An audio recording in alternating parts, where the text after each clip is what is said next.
حکومت نے سینٹ اور قومی اسمبلی سے الیکشن آرڈر 2017 کا بل منظور کروا کر اپنی کی ہوئی غلطی کا تدارک تو کر لیا، مگر فیض آباد میں جاری دھرنے سے نمٹنا ابھی تک حکومت کے لیے چیلنج بنا ہوا ہے۔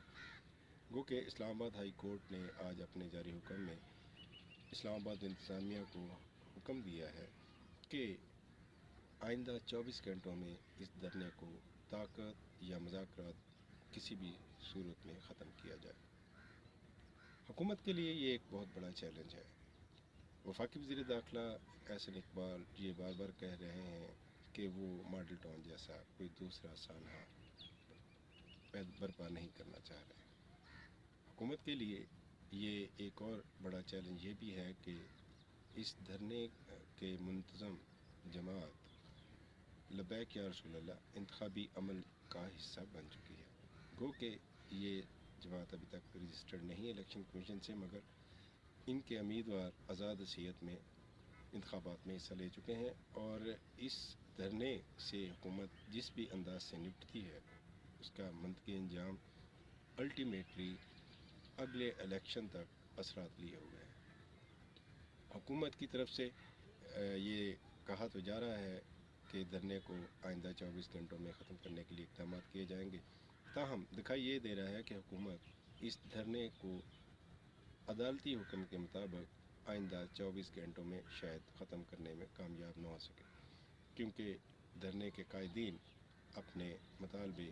وزیر قانون کے استعفے پر ڈٹے ہوئے ہیں۔ تاہم ایک سوال یہ بھی ہے کہ حکومت اگر اس دھرنے کو ختم نہیں کر سکتی تو عدالت کی طرف سے اگلا حکم کیا آ سکتا ہے؟ عدالت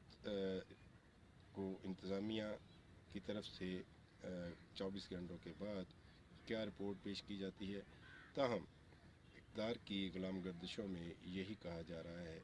کہ اس دھرنے پہ جنہوں نے بٹھایا تھا وہی اٹھائیں گے۔ اگر اس نقطہ نظر کو دیکھا جائے تو اس کا تجزیہ یہی بنتا ہے کہ شاید حکومت اس دھرنے کو اٹھانے کے لیے طاقت کے استعمال سے گریز پا رہے گی، اور عدالت سے شاید یہ حکم حاصل کرنے کی کوشش کی جائے کہ اس دھرنے کو اٹھانے کے لیے عسکری یا مسلح افواج کی جو ہے مدد سے آپریشن کیا جائے۔ تاہم یہ چیزیں جو بھی ہوں، مسلم لیگ کی حکومت کے لیے یہ بہت بڑا چیلنج ہے کہ ختم نبوت کے معاملے پر انہیں ایک چیلنج کا سامنا ہے، اور ماضی کی تاریخ دیکھیے، پاکستان کی تاریخ، تو ماضی میں اسی تحریک ختم نبوت کے نتیجے میں 50s میں اور پھر 70s میں حکومتوں کی تبدیلی ہوئی، اور اس کے معاشرے پر انتہائی متشددانہ نفسیاتی اثرات ہوئے، اور اس سے معاشرے میں ایک بگاڑ پیدا ہوا، اور مذہبی رویے ان میں تشدد ابھرا۔ تاہم اب یہ دیکھنا ہے کہ حکومت اور مقتدر حلقے اس معاملے کو کس طرح ڈیل کرتے ہیں، یا وہ تھیوریاں جو ٹائم لائن بتائی جا رہی ہے کہ الیکشن جلد کرنے کے حوالے سے کچھ غیر مری قوتیں سوچ رہی ہیں، مگر ابھی تک ایسے کوئی اشارے نہیں سامنے آ رہے کہ جو واضح کر سکے کہ الیکشن جو ہے وہ قبل از وقت ہونے کا کوئی امکان ہے۔ حکومت اور پاکستان کی پولیٹیکل ایلیٹ، پاکستان کی پاپولر سیاسی جماعتیں کوئی بھی قبل از وقت یا الیکشن کے تاخیر سے انعقاد کا حامی نہیں ہے۔ تمام سیاسی قوتیں اس وقت بر وقت الیکشن کی خواہش مند ہیں۔ دوسری طرف پاکستان کو بین الاقوامی سطح پر کچھ چیلنجز کا سامنا ہے، اور اس کا تعلق پاکستان کے داخلی معاملات سے بھی ہے، جس میں بلوچستان کافی اہمیت اختیار کرتا ہے۔ امریکہ کی طرف سے ایک فوجی ایلچی جوزف آئے پاکستان، اور انہوں نے آرمی چیف سے ملاقات کی، اور پاکستان سے یہ گلہ کیا گیا کہ پاکستان شاید افغانستان میں امن کے لیے وہ کردار ادا نہیں کر رہا جس کی توقع امریکہ لگائے ہوئے ہے، مگر army chief general Qamar Bajwa نے ترکی بدر کی امریکی عسکری ایلچی کو یہ جواب دیا کہ افغانستان کی حکومت کی طرف سے بھی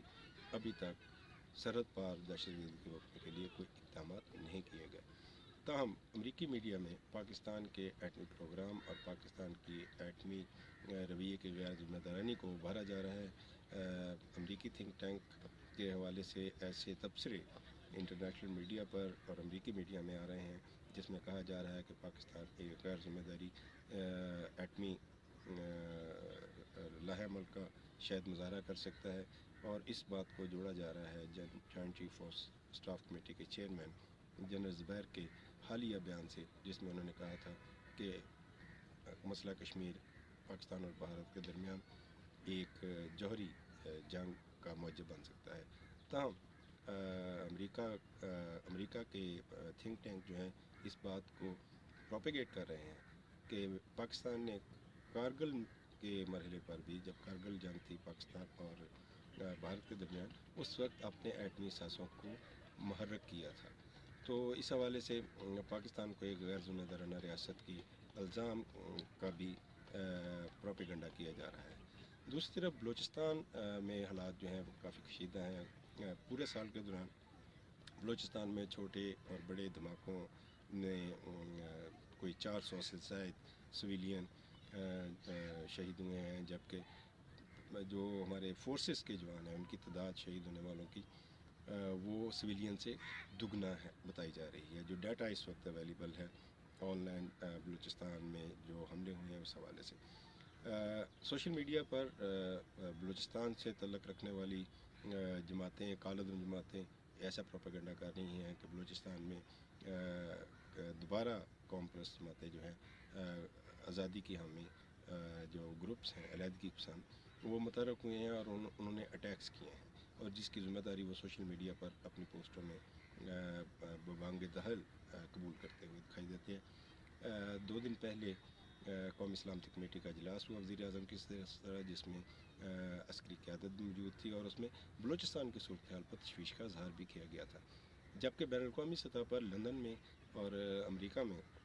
سوئٹزرلینڈ میں ایسی سرگرمیاں جو ہیں ہو رہی ہیں کہ بلوچستان کی علیحدگی کے حوالے سے موقف رکھنے والے بہت سے گروپ جو ہیں وہ سوئٹزرلینڈ میں آئندہ کچھ دنوں میں ایک بڑی میٹنگ کرنے جا رہے ہیں، جس میں بہت سی بلوچ قوم پرست گروپ جو ہیں ان کا کوئی ایک متحدہ لائحہ عمل بننے کا امکان ہے۔ لندن میں بلوچستان، آزاد بلوچستان کے حوالے سے ایک کمپین چلی، اس کا پاکستان کی حکومت نے برطانیہ کی حکومت سے احتجاج کیا، اور اس کے بعد وہ پوسٹر جو لندن میں اور برطانیہ کے مختلف شہروں میں چلنے والی ٹیکسیوں پر وضع کیے گئے تھے آزاد بلوچستان کے، ان کو اتارا گیا، ہٹایا گیا ہے۔ بلوچستان کے حوالے سے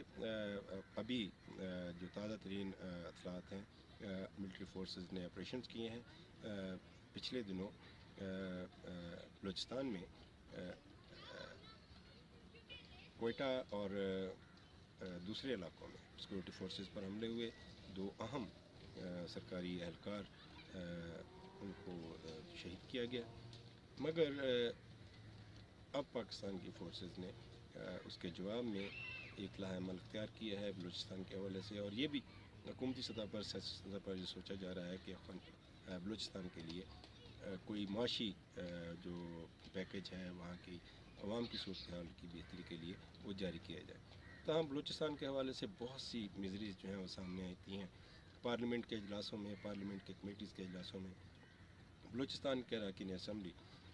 سی پیک کو اس حوالے سے تنقید کا نشانہ بناتے ہیں کہ اسے بلوچستان کے عوام کو کچھ نہیں مل رہا۔ گوادر پورٹ بن رہا ہے، گوادر کے حوالے سے بہت سے مسائل سامنے آتے ہیں کہ گوادر کی مقامی آبادی جو ہے اس کو پانی نہیں مل رہا ہے، صاف پانی نہیں مل رہا ہے، وہاں پر بہت سے سہولیات فراہم کی جا سکتی ہیں، واٹر ٹریٹمنٹ پلانٹ جو ہیں وہ پیک حالت میں پڑے ہیں، ان کو نصب نہیں کیا جا رہا، جبکہ دوسرے حوالے سے وہاں پر جو گوادر ڈیولپمنٹ پورٹ اتھارٹی ہے وہ اپنی توجیحات پیش کر کے ہر اجلاس میں، کمیٹی میں چلی جاتی ہے، اور بلوچستان کے کوئٹہ میں کے حوالے سے ایک یہ بھی صورتحال سامنے آئی کہ وہاں پر ایک عسکری جو ہاؤسنگ اسکیم ہے اس کے لیے مقامی آبادی کو منتقل کیا جا رہا ہے، ان سے جگہ جو ہے وہ حصول کی جا رہی ہے، جس کے لیے پارلیمنٹیرین کا الزام یہ بھی سامنے آیا ہے کہ ریاستی ادارے جو ہیں وہ اس جگہ کو جو ایک کمرشل ہاؤسنگ پروجیکٹ کے لیے ہے عسکری اداروں کی طرف سے جبری طور پر لوگوں کو ان کی زمینوں سے بے دخل کیا جا رہا ہے اور ان سے ملکیت جو ہے وہ لینے کی کوشش کی جا رہی ہے۔